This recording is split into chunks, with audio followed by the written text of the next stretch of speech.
சசிரேகா எதிர்க்கட்சியை சேர்ந்த பிரதிநிதியின் கேள்விகள் அப்படின்னு பதில் சொல்ல வேண்டியதில்லை. எல்லா கேள்விகளையும் நீதிமன்றம் கேள்வி கேட்டிருக்கு. எல்லா சாமானிய குடிமகன் பாக்புறங்களுக்கும் ஒரு காவல்துறை மீது ஒரு அச்சம் ஏற்படக்கூடிய ஒரு நிலையில தான் இருக்கு. எஃப்ஐஆரே போடல, எந்த விதமான அதிகாரமும் இல்லாம அவங்க அத்துமீறல்ல ஈடுபட்டிருக்கிறார்கள்னு. இந்த சிபிஐ விசாரணைக்கு மாற்றுவதுங்கிறது கூட பல்வேறு அழுத்தங்கள் அடிப்படையில் எடுக்கப்பட்ட முடிவாக அதை முதல்வர் செய்திருக்கிறாராங்கன்றதான் இப்போ கேள்வி. தேர்தல் ஆண்டு அப்படிங்கிறதுனால இல்லை, அதாவது ஒரு விரும்பத்தகாத ஒரு நிகழ்வு நடந்திருக்கு. அதை யாருமே இங்கே வந்து நியாயப்படுத்தி பேசலை, முதலமைச்சர் உட்பட. நீங்கள் கோர்ட்டில் ஆர்கியூமெண்ட்ஸ் நிறைய வரும். அந்த ஆர்கியூமெண்ட்ஸ் ஒவ்வொன்றத்தையும் நம்ம விவாதம் பண்ண முடியுமான்னு கேட்டால் அது எனக்கு உடன்பாடு இல்லை. ஆனால் ஜட்ஜ்மெண்ட் என்னன்றதை நம்ம பேசலாம். ஜட்ஜ்மெண்ட்டை பொறுத்த வரைக்கும் சிபிசிஐடி விசாரணையே போதும் தான் கோர்ட்டு சொல்லியிருக்கு. ஆனால் முதலமைச்சர் தான் சிபிஐ விசாரணையே ஒத்துருக்கார்.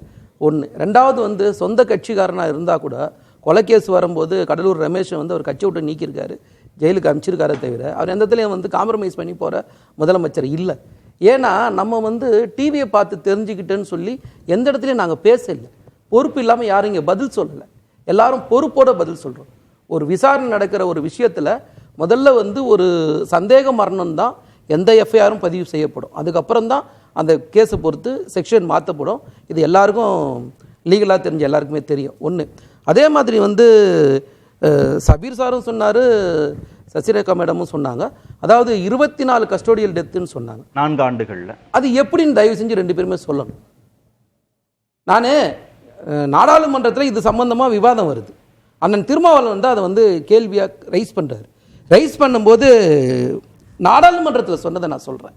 2019 11, 2020 12, 2021 2, 2022 4. இது எல்லாமே யாரோட ஆட்சினா எடப்பாடியோட பழனிசாமி ஆட்சியில். 22ல் நீங்கள் வந்துட்டீங்களா?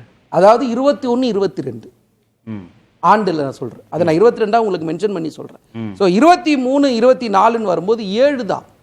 இங்கே போகிற போக்கில் அப்படியே சொல்லிட்டு போனால் இது எந்த அடிப்படையில் சொல்கிறதுன்னு எனக்கு தெரியல. அப்போது ஒரு குற்றச்சாட்டு சொல்லணும்னு சொல்கிறீங்களே தவிர ஆதாரம் இல்லாமல் சொல்கிறீங்க. இது நான் சொல்கிறதுக்கு ஆதாரம் இருக்குது. நீங்கள் வேணால் லைவில் போட்டு கூட பார்த்துங்க, செக் பண்ணிங்க, நம்ம தெரியாதுல்ல. அதே மாதிரி 2016 2021 வரைக்கும் எடப்பாடியோட ஆட்சியில் லாக்அப் மரணங்கள் 43. நான் அவங்க பேசும்போது நான் அமைதியா இருந்தேன். தயவு செஞ்சு அவங்க அமைதியா இருக்கணும். அப்புறம் அவங்க பேசுறாங்கன்னா நான் ஒவ்வொன்றுக்கு ரன்னிங் கமெண்ட்ரி பண்ணுவேன். இல்ல நடந்ததுக்கு பொறுப்பேற்று இல்ல நான் திரும்ப சொல்றேன். அதாவது இத பாருங்க, அப்புறம் நான் ரன்னிங் கமெண்ட்ரி பண்ணுவேன். கார்த்திகேயன் தயவு செஞ்சு சொல்றேன். அதாவது பேசணும், தகவல் நீங்க சொல்லும்போது 2 பேர் சொன்னதுனால நான் சொல்றேன். நானே இந்த தகவல் சொல்லணுன்றது என்னோட உடன்பாடு கிடையாது. நீங்க போகும்போது திமுக ஆட்சியில் 24 சொல்லுங்க, நாங்க எப்படி ஏத்துக்க முடியும்? அப்ப நாங்க அதை சொல்லணுமா இல்லையா? எந்த தரவுகள் அடிப்படையில் நாங்க சொல்லணும்ல. இப்ப லாக்அப் நீதிமன்ற காவல் மரணங்கள் இவங்க 4 வருஷத்துல 341. நீங்க எப்படி ஈஸியா கடந்து போனாங்க? இங்க இந்த விஷயத்தை பொறுத்த வரைக்கும் நாங்க திரும்பவும் சொல்றோம், முதலமைச்சராக இருக்கட்டும் இல்லை நாங்களா இருக்கட்டும், யாரும் இதை நியாயப்படுத்தி பேச இங்க வரவே இல்லை. அது எங்களோட வேலை இல்லை. தப்பு நடந்திருக்கு. தப்பு செஞ்சவங்க எல்லாரும் கொலை வழக்கு பதிவு செய்யப்பட்டு கைது பண்ணி 24 மணி நேரத்தில் ஜெயிலில் இருக்காங்க. இல்லை சார், அது கீழ்நிலை காவலர்கள் அந்த 5 பேரும். நீதிமன்றம் இன்னைக்கு கேட்குது, யார் உத்தரவின் பேரில் அந்த தனிப்படை காவலர்கள் இந்த மாதிரி நடவடிக்கையில் ஈடுபட்டார்கள்னு கேட்டால் அந்த உயர் அதிகாரி பேரே வரமாட்டேன்றது. யார் உத்தரவு போட்டாங்க? அது டிஎஸ்பி, மானாமதுரை டிஎஸ்பி உத்தரவு போட்டாரா, எஸ்பி உத்தரவின் பேர்ல டிஎஸ்பி உத்தரவு போட்டாராங்கிற தகவல் வெளியே. யார் உத்தரவு போட்டிருந்தாலும் அவங்கள சஸ்பெண்ட் பண்ணியிருக்குமா இல்லையா, வெயிட்டிங் லிஸ்ட்ல போட்டிருக்குமா இல்லையா? இப்போ நீங்க சொல்ற மாதிரி ஐபிஎஸ் ஆஃபீஸர் மேல நடவடிக்கை எடுக்கணும்னா அதுக்கு ஒரு ப்ரொசீஜர் இருக்கு. நீங்க நினைக்கிற மாதிரியோ நான் நினைக்கிற மாதிரியோ ஒரு நடவடிக்கை எடுக்க முடியாது. ஸோ அந்த நடவடிக்கை எப்படி எடுக்கப்படுதுன்றதை நம்ம பார்க்கணும். எவ்வளோ ஒரு நிமிஷம், அது எவ்வளவு துரிதமா எடுக்கப்படுதுன்னு நம்ம பார்க்கணும். அதுவும் ஒரு நிமிஷம் நான் சொல்லிடுறேன். அதே மாதிரி சகோதரி பேசும்போது ஒன்று என்ன சொன்னாங்கன்னா, கொலை மரணம்னு சொன்னாங்க. நாங்க திரும்ப சொல்றேன், நாங்க குளிக்க போறதுக்காக 48 பேர் சாவடிக்கல. ஒருத்தர் குளிக்கிறதுக்காக இங்க 48 பேர் செத்தாங்க. அப்புறம் நான் மாஞ்சோல விவகாரத்துக்கு போக வேண்டியது இருக்கும். கள்ளக்குறிச்சி பாருங்க, நான் ரன்னிங் கமெண்ட்ரி பண்ணுவேன். அடுத்து ஒரு லைன் பேசுறது யாரு? இல்ல பினாரசியல் பேசுறது யாரு? கார்த்திகேயன். ஆமா நான் அமைதியா இருந்தல்ல. இல்ல ஒரு நிமிஷம். அப்புறம் நான் ஒவ்வொருத்தருக்கு ரன்னிங் கமெண்ட்ரி பண்ணுவேன். இல்ல நானும் உங்கள்ட்ட குறிக்கிடல. ஏனா நீங்க முழுவதும் சொல்லணும்தான். அவர் சொல்லட்டும், நீங்க குறிச்சு வச்சுக்கோங்க, நீங்க பேசலாம். குறிச்சு வச்சுக்கோங்க. நான் ஒரு வார்த்தை குறிக்கிடல. இல்ல உங்கட்ட நீங்க குறிக்கிட்டு பேசுறது நீங்க. உங்கட்ட வரும்போது பேசலாம் நீங்க. நீங்க பேசணும், நான் ரன்னிங் கமெண்ட்ரி நான் பண்ணுவேன். இல்ல இல்ல நீங்க பினாரசியல் பேசுறது யாரு? ஆமா பினாரசியல் தான் இதுக்கு பேரு. நீங்க ஒரு நான் பேசுவேன். இல்ல நான் வரும்போது பேசலாம். மகாபலிபுரத்துல போய் குளிக்கும்போது பொதுமக்கள் செத்தா இல்ல, எப்படி செத்தா?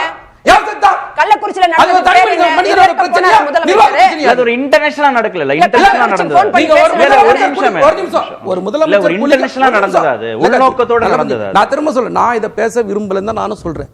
பேசுறது நீங்க. இல்ல சார், இந்த அப்ப நான் சம்பவம் பதில் உள்நோக்கத்தோட பதில் நடந்திருக்கு. பதில் சொல்ல வேண்டிய இடத்துல நான் இருக்கேன். சரி. நீங்க சார்ஜ் பண்ணீங்கன்னா அதுக்கு கேட்க தயாரா இருங்க. சரிங்களா? தூத்துக்குடி துப்பாக்கி சூடு நடந்ததுக்கு அப்புறம் டிவியை பார்த்து தெரிஞ்சுக்கிட்டேன்னு சொல்லி இப்ப நாங்க யாரா சொன்னோமா? நீங்க டிவியை பார்த்து கூட இத தெரியும். பாத்தீங்களா? இது பாருங்க கார்த்திகேயன், இல்ல, இல்ல, அவங்களால சரி, ஒரு லைன் கூட பேச முடியாது. இல்ல, இல்ல, என்னன்னா, இல்ல, இல்ல, ஒரு நிமிஷம். சரிங்களா? நீங்க குறிச்சு அவரை குறிக்கிடவே இல்ல, நீங்க ஒரு பேசுறீங்க. வார்த்தை நான் குறிக்கிடல. உங்களை 15 நிமிஷம் நான் அலோவ் பண்ணேன். இல்ல, இல்ல, ஒரு நிமிஷம். அப்புறம் அது ஒட்டுமொத்த விவாதமும் திசை மாறிடும், எதுவுமே வெளியில போகாது, சண்டையாவே நான் முடிஞ்சு. baseless things so wrong நீங்க information ஏதாவது இல்ல, இல்ல, நான் நீங்க குறிச்சு அவங்க பேசுறீங்க, நான் குறிச்சு உங்கள்ட்ட- வச்சு தான் பதில் சொல்றேன். ஒரு நிமிஷம், ஒரே நிமிஷம். நான் உங்களுக்கு எதுவுமே குறுக்கு கேள்வியே கேட்கல, எல்லாம் நேரலையில பதிவு. ஏன்னா நீங்க நீதிமன்றம் கேட்கிற எல்லா நியாயமான கேள்விகளை கேட்கறீங்கிறதுனால எந்த குறுக்கீடுமே இல்ல. அவர் அரசு தரப்பு பிரதிநிதிங்கும் போது அவர் தரப்பு விளக்கமும் போறதுக்கு தானே ஜனநாயகமா நம்ம கூப்பிட்டுருக்கோம். அவர் என்ன எடப்பாடி பழனிசாமி என்ன சொன்னாரோ அதைத்தான் நான் சொன்னேன். நான் ஏதோ தனியா ஒரு வார்த்தை அவர் அலோவ் பண்ணிட்டு நீங்க குறிச்சு வச்சுக்கோங்க, உங்க டர்ன் வரும்போது பேசுங்க. ஏன்னா இடையில குறுக்கிட்டா நேரம் தான் விரயமாகும், இடைவேளைக்கு வேற போகணும். பொறுப்பற்ற நடவடிக்கையில இங்க யாருமே இல்ல. தப்பு செஞ்சிருக்காங்க, அவங்க தண்டனை அனுபவிச்சிருக்காங்க. அது யாரா இங்க போய் காப்பாத்தணுமா? கோர்ட் சொல்லுது. எல்லாம் சொன்னதுக்கு அப்புறம் சிபிஐ விசாரணை நாங்க ஏன் சொல்லணும்? சோ நாங்க ஒரு வருஷம் இருக்கு. சரிங்களா? எலெக்ஷன் ஒரு வருஷம் இருக்கு. இப்ப என்ன இருக்கு இதுல? எலெக்ஷனுக்கு இதுக்கு என்ன சம்பந்தம் இருக்கு? அப்ப கடலூர் ரமேஷை கட்சி விட்டு நிக்கிறதுக்கும் கைது பண்ணி ஜெயில போட்டதுக்கும் எலெக்ஷன் இருக்கா? எந்த கட்சிக்கார மேல நடவடிக்கை மூட்டாரு அவரு? சொல்லுங்க பாப்போம். நீங்க இங்க நிர்வாகம் வேற மாதிரி இருக்கு. நீங்க முத்துவேல் கருணாநிதி ஸ்டாலின் முதலமைச்சர் ஆனதுக்கு அப்புறம் ஒட்டுமொத்தமா இன்னைக்கு பாதிக்கப்பட்ட குடும்பத்துக்கு நேரடியா தொலைபேசியில பேசுறாரு. நீங்க பேசுனீங்களா? அன்னைக்கு பாதிக்கப்பட்ட குடும்பத்துக்கு நீங்க போன் பண்ணி பேசுனீங்களா? இல்ல, அதெல்லாம் இப்போ திருமணம். இல்ல, ஒரு நிமிஷம். நான் திரும்ப சொல்றேன், ஒரு தவறு நடந்திருக்கு. தவறு பத்தி கூட நான் வரவே இல்ல. கேள்வியும் பதில் சொல்லிட்டீங்கன்னா தான். இப்போ இவங்க எல்லாரும் 3 தரப்பும் வச்ச குற்றச்சாட்டுக்கும் பதில் சொல்லணும், மக்களும் பார்த்துட்டு இருக்கிறதுனால உங்க கட்சிக்காரங்களே, உங்க வார்டு கவுன்சிலரோ அங்க இருக்கக்கூடிய லோக்கல் நிர்வாகியோ அவங்களை அழைச்சிட்டு போய் அஜித்குமார் ஃபேமிலி அழைச்சிட்டு இந்த வார்த்தை நான் பதில் சொல்றேன். யார் இதுல சம்பந்தப்பட்டிருந்தாலும் திருமண மண்டபத்துல பதில் நான் சொல்லிடுறேன். யார் இதுல சம்பந்தப்பட்டிருந்தாலும் யார் தப்பு செஞ்சிருந்தாலும் நிச்சயமா தண்டனை உண்டு. இதை காப்பாத்துறதுல எங்க வேலை இல்லை. எங்களுக்கு மக்கள் முக்கியம். அதுல நாங்க ரொம்ப தெளிவா இருக்கோம். நாங்க எங்கேயாவது காம்ப்ரமைஸ் பண்ணோமா? எங்கேயாவது பேசணும்? இல்லவே இல்லை.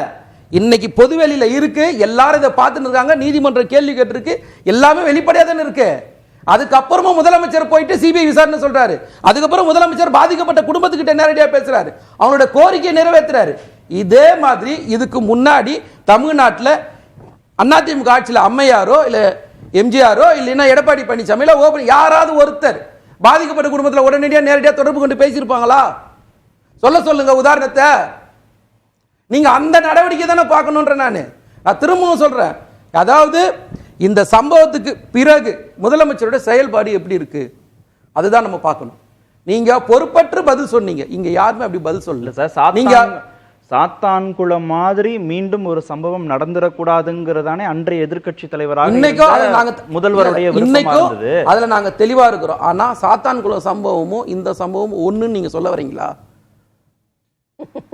அத நீங்க பார்க்கணுமா இல்லையா? அதுவும் இருங்க சபீர், நீங்க பாருங்க, நீங்க பேசும்போது இல்ல சபீர், இல்ல சபீர், இத பாருங்க, நீங்க பேசும்போது நான் குறுக்கிடல. நீங்க பேசுறது தப்பு. இல்ல தப்பு சரி இல்ல, மக்கள் முடிவு. சபீர் மக்கள் முடிவு பண்ணிட்டு சபீர். அவங்க கொலை பண்ணாங்க, நாங்களும் கொலை பண்றோம். இதை எப்படி மக்கள் முடிவு பண்ணிட்டாங்க? நான் என்னோட வாதத்தை நான் வைக்கிறேன். இல்ல சபீரோட வாதத்தை வைக்கிறாரு. மக்கள் முடிவு பண்ணிட்டாங்க. ஒரு பொது வெளியில வைக்கவே கூடாது. சரிங்களா? ரெண்டு குற்றங்களை நீங்க எப்படி ஒப்பிடுவீங்க? நான் ரெண்டு குற்றத்தை ஒப்பிடவே இல்ல. ஆனா ரெண்டு குற்றத்தை அங்க எஃப்ஐஆர் போட்டு காவலர்கள் அழைச்சிட்டு போன 2 பேரையும் அடிச்சு கொலை செய்யறாங்க. இங்க எஃப்ஐஆரே போடாம அழைச்சிட்டு போன ஒருத்தர் கொலை செய்யப்படுகிறார். அதுல எவ்வளவு நேரத்துல நடவடிக்கை எடுக்கப்பட்டது?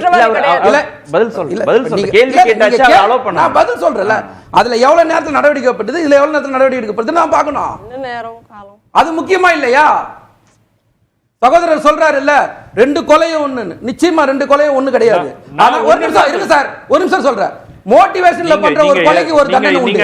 யதார்த்தமா நடக்கிற ஒரு கொலைக்கு ஒரு தண்டனை உண்டு. இது வந்து பார்க்க முடியாது. காவல் நிலைய மரணங்கள், காவல் நிலைய சஃபீர் வந்து இப்ப ஒரு அதிகார வரம்பு மீறி நடந்துருக்கு. இல்ல நான் தெளிவா சொல்றேன். முடிக்கணும். எனக்கு ரெண்டு பக்கமும் வந்து என்ன குறுக்கிட்டு பேசினா இல்ல ஒரு நிமிஷம். அதாவது லீகல்ல யதார்த்தமா நடக்கிற கொலைக்கும் பிளான் பண்ணி நடக்கிற கொலைக்குமே தண்டனை வித்தியாசம் உண்டு. ரெண்டு ஒண்ணு கிடையாது. சட்டம் தெரிஞ்ச யாரை வேணா கேளுங்க. ஆனா இது அது ஒன்னா நான் திரும்ப அதுக்குள்ள நான் வரல. ஆனா அதை பேசிதான் ஆகணும். நீங்க பேசணும்னு சொல்ல வரும்போது நான் பேசிதான் ஆகணும். அது எனக்கு கடமை. ஆனா இந்த பிரச்சனை நாங்க பொறுப்பற்று இருந்த மாதிரி தான் கேள்வி. இதுதான் என்னோட எதிர்கேள்வி. நீங்க பேசுற மாதிரி நாங்க பேசல, நீங்க நடந்த மாதிரி நாங்க நடந்துக்கல, நீங்க அணுகுன மாதிரி ஒரு பிரச்சனை நாங்க அணுகல, அதை நாங்க வேற விதமா அணுகிறோம். நீங்க கேட்கறதுக்கு முன்னாடி நாங்க சிபிஐ சொல்றோம். நீங்க பாதிக்கப்பட்டு உடனே பேசுற இந்த மாதிரி நடந்துதான் கேட்கற அந்த மனிதாபிமானம் இல்ல நடந்துக்கிட்டாங்களான்னு கேட்கறேன்.